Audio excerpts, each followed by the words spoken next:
Okay, so what we're gonna do is we're gonna be reacting two compounds together. Now, if you guys notice, this one's a little bit different from the problems we've been doing because I don't give you guys the start of the equation, right? You guys notice? Okay, so what you guys got to do is instead you guys got to figure out what the equation is on your own, basically from beginning to end. But it's not too bad because it's written out for you. So let's take a look at the compounds that we start off with. Okay, so if we take a look at the chemicals that are in this equation, what's the first chemical that you guys see? Yeah, so it says we're reacting or combining CuCl2. So this is gonna be our first compound. So we're gonna start with CuCl2. Okay, and what compound is this gonna be reacting with? The only other chemical in the question. Yeah, NaOH. Ooh. So we got CuCl2 and excess NaOH. Now I know it says excess, and usually we know that excess means we don't need to worry about it. But that's just for the calculation. We still need it for the balancing part. Okay. Okay, so those are the two compounds that we start off with. Now what we have to do is we need to figure out what compounds they make when they react with one another. Okay. So I'll help you guys out just with the beginning part, and then I'll have you guys finish it up on your own. But if you take a look at CuCl2, we're going to look at our solubility table and figure out what the positive and the negative ions are, okay? So if you take a look at CuCl2 on the chart, what's the positive ion that comes out of it? Yeah, Cu, 2 plus, and obviously it's going to be Cl minus 1, okay? So the two ions that come out of it are Cu 2 plus, and it's going to be Cl minus. Okay. Again, same thing that we've been doing. The only difference has been that you guys needed to just write this beginning part on your own. Okay. Guys, good so far? Okay. All right, let's do NaOH. I'll just give this one to you because it should be pretty easy to find it. Na and OH minus. Okay. And then we're going to do the whole double replacement thing where we take the positive one, negative the other, and that's how we write the right side. So I'll give you guys about 2 minutes. I want you guys to work with the person next to you, see if you guys can figure out the chemicals that are made, so the two that go on the right side, and see if you guys can do the parentheses for all four of the compounds that are involved. Okay, so take about 2 minutes to do that, and then yeah, we'll go over it and then we'll move on. Okay, so I'm going to go over the answer kind of quickly just because we've been doing this for a while now. And if you guys have any questions or still need help, please come see me. But again, we're going to take the positive one, negative the other. So we're going to have Cu and we're going to be reacting with OH. Now, if you notice, Cu is positive 2, right? And OH is negative 1. So that means you're going to need 2 OHs. You're going to put parentheses around OH and a 2. Okay, I've been seeing some people still just do this. That's incorrect. If you do that, you're just telling me you have 2 hydrogens. You have to put the entire negative ion, the OH, inside parentheses so that it communicates that both you need 2 of everything in there. Okay.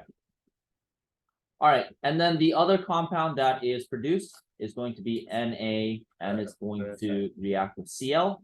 This one you don't need to change it because it's positive 1, negative 1, so we're good to go. Okay. Everybody good with that? Yeah. Yeah. Okay. And then for the states of matter, the parentheses part, you should be AQ for this one, AQ for this one, solid for this one, and AQ for this one. Okay. Everybody got that? Yes. Hopefully. It's too early for this, huh? Yep. All right. Now, if you guys notice, we finished the equation. Now we got to balance it. Okay, so we're going to be making the table to figure out how many of each compound or each element is inside of this equation. So let's start by making the table. So we can just do our ions. So we got Cu, we got Cl, we got Na, and OH. If you want to separate the OH, you can, but since they kind of move around together, I think it's a little easier to just do the ions.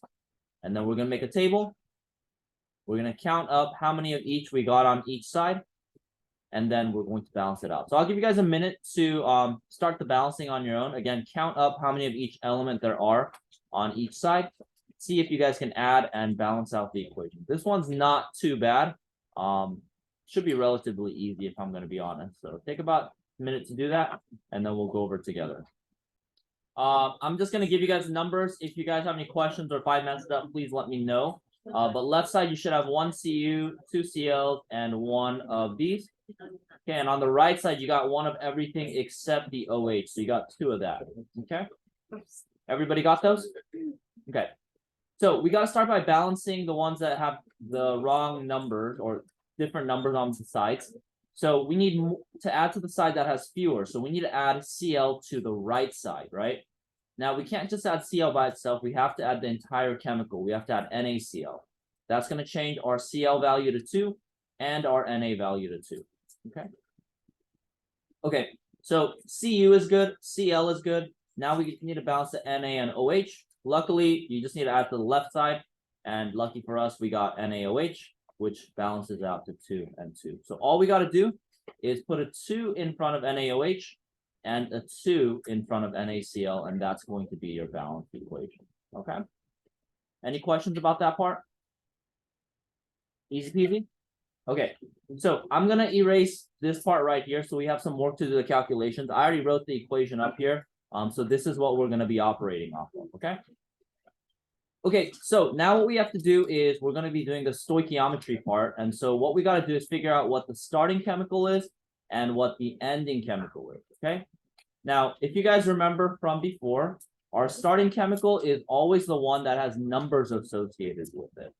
Okay, so if you guys notice 100 mils, 0.2 molarity, they're both talking about CuCl2. So this chemical right here is going to be our starting chemical. Okay, our ending chemical is going to be the solid product. So there's only one solid in this equation, which is going to be CuOH2. Okay, so that's going to be our start and our ending chemicals. All right.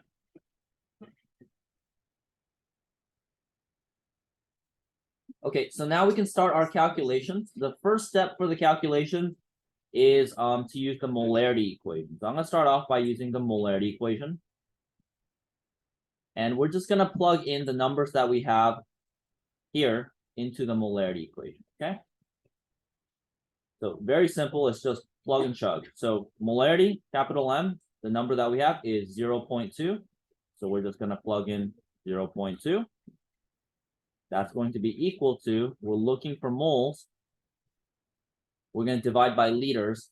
And if you guys remember, we just need to divide by 1,000 to turn milliliters into liters. So it's going to be 0.1 liters.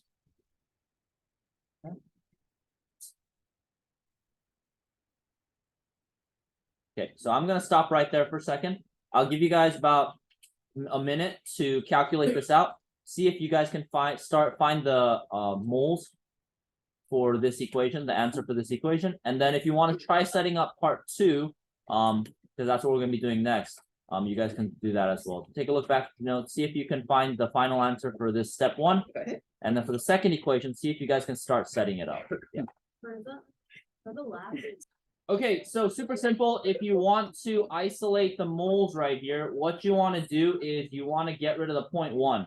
So we can get rid of 0.1 by multiplying by 0.1 on both sides. That way these cancel out. And then we have 0.1 times 0.2. And so if you do 0.1 times 0.2, you should get 0.02. And that's going to be moles of your starting chemical, which is CuCl2. Okay? Everybody go with that? I'm going through this a little bit slowly, giving you guys time to work on it just to make sure we're all good. Because this is the last time I'll be going over it with you guys like this all together. I know, so sad. Yeah, very similar. Sammy, you make fun of me now, but when we do the lab, you're gonna be begging me for help, and I'm gonna be like, nah, it's a lab exam. I'm not helping you at all. I'm just gonna laugh at your pain. Okay, so we're gonna do the second part, the stoichiometry. Now, our starting number is going to be our answer from part 1, which is 0.2 moles of CuCl2, and we're going to be setting up our equation. So, if you guys remember or look back at your notes, you should have remembered that we're only working with 2 fractions. And so we're just gonna be filling the numbers in. Okay. All right, so if you guys look back your notes, some of the tricks that I told you was that the tops of the other two fractions are going to be about our ending chemical.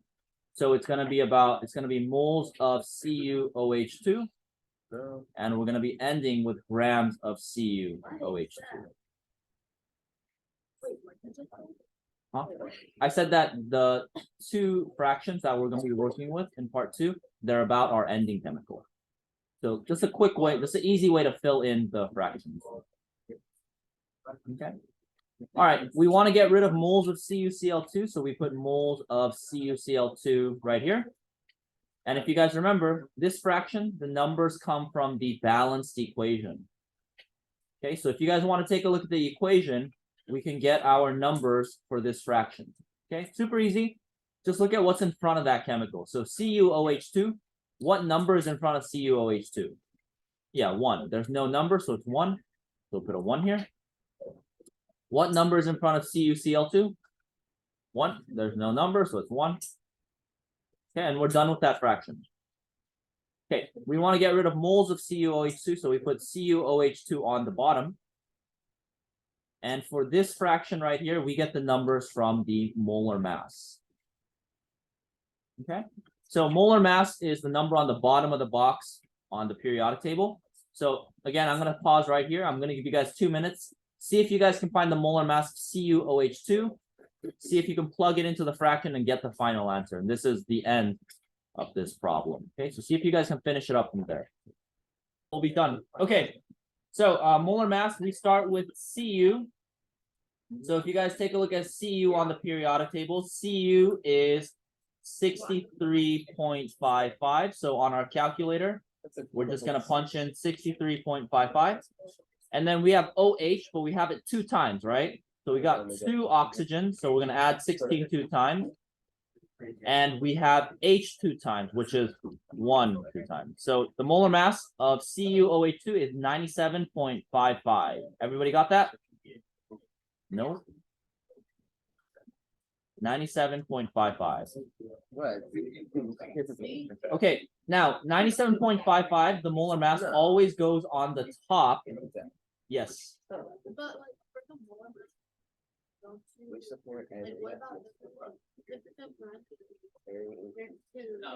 That's correct. Yeah, so you'll have to double the oxygen, which is 16 plus 16, 32.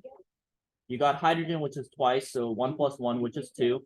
And then the molar mass of what's copper? 63.55. What'd you get? Yeah, so it should be 63.55 plus 32 plus 2. And that gives you 97.55. Does that clarify? Yeah. Okay, just making Oh, sure. on the cup? Okay, Yeah. we're gonna finish up the calculation. Multiply the top numbers, ignore the 1, so 0.02 times 97.55. And our final answer is about 1.951. Okay, if you do 1.95, that's fine as well.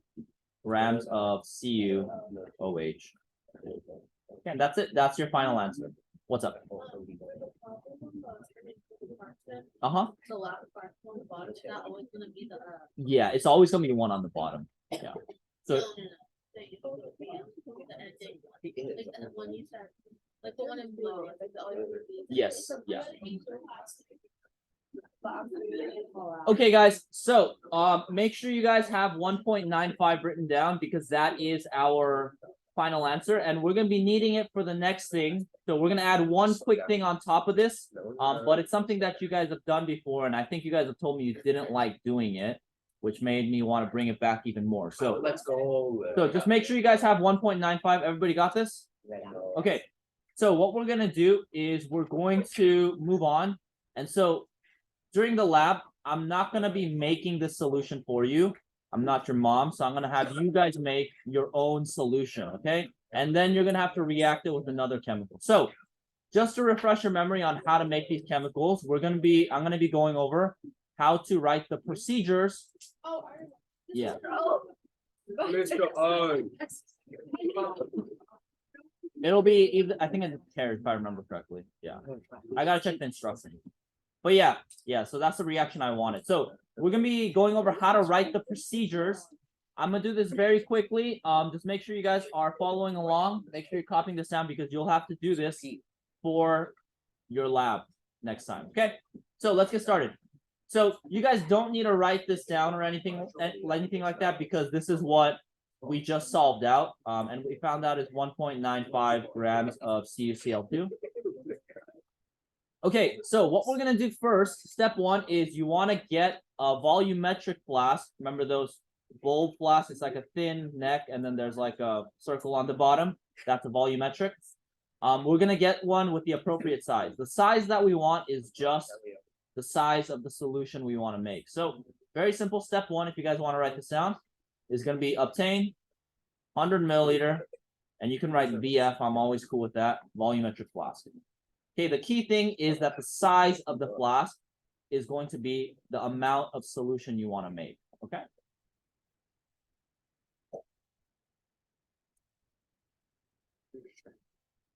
Everybody good with that?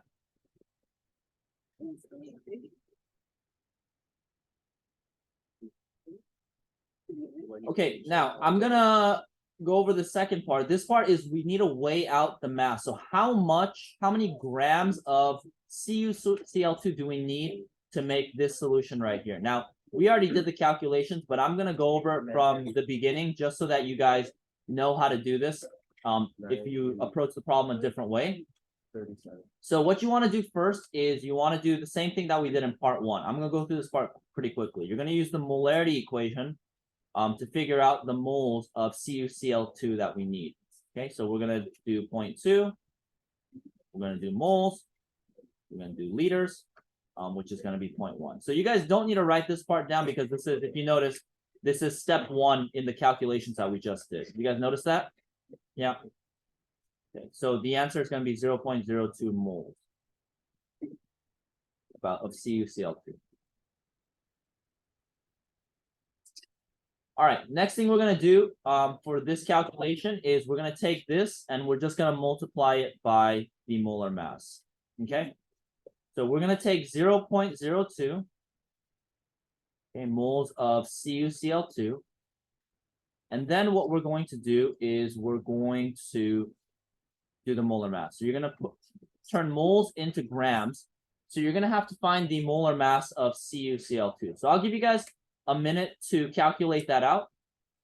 I want you guys to find the molar mass of CuCl2, and I want you to figure out how many grams of CuCl2 we need in order to make this solution. So again, same thing we did before, periodic table, add up the numbers.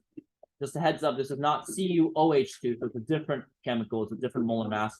So your final answer will be different, okay? So take about a minute to do that, find the molar mass, and calculate that out, okay?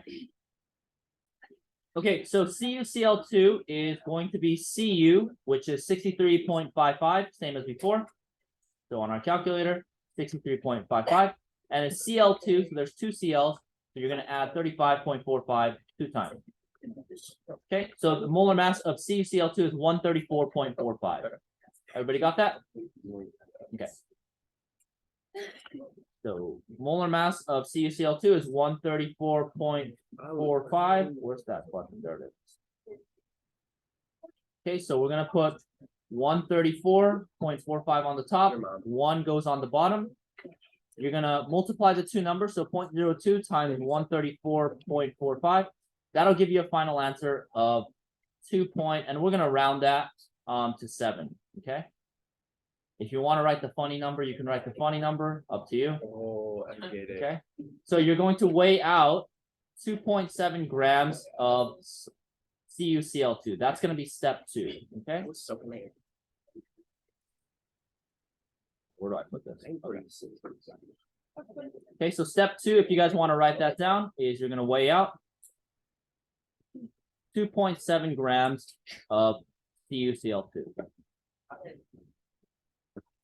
Okay, and then the 3 steps after that are pretty simple. You add it to the volumetric flask with the funnel. You're going to add water until it hits that line, and then you just stir it. And that's it. Okay, so today's assignment's pretty short. It's just 2 questions where you do stoichiometry, no picture, no naming. Basically what we just did, you're doing the stoichiometry. Actually, there's naming, sorry. You're doing stoichiometry, you're doing the procedures, and you're doing one naming, and that's your assignment. And then that'll prep you for the lab where you're gonna combine everything together, okay? Mm. So just make sure that you're very careful with the labeling of the chemicals. I know a lot of you guys still like just writing grams or just moles. But since we have so many different things we're keeping track of now, if you just do grams or just write moles, when you do the actual lab, it might get kind of confusing what number applies to what. So just a heads up about that. Try to label it grams of whatever chemical, moles of whatever chemical, et cetera, okay? Okay, I'll give you the rest of the class period to work on the assignment. Let me know if you have any questions. If you have not finished the other stoichiometry problems, today would be a good day to finish that up too before we get into the lab next time. All right.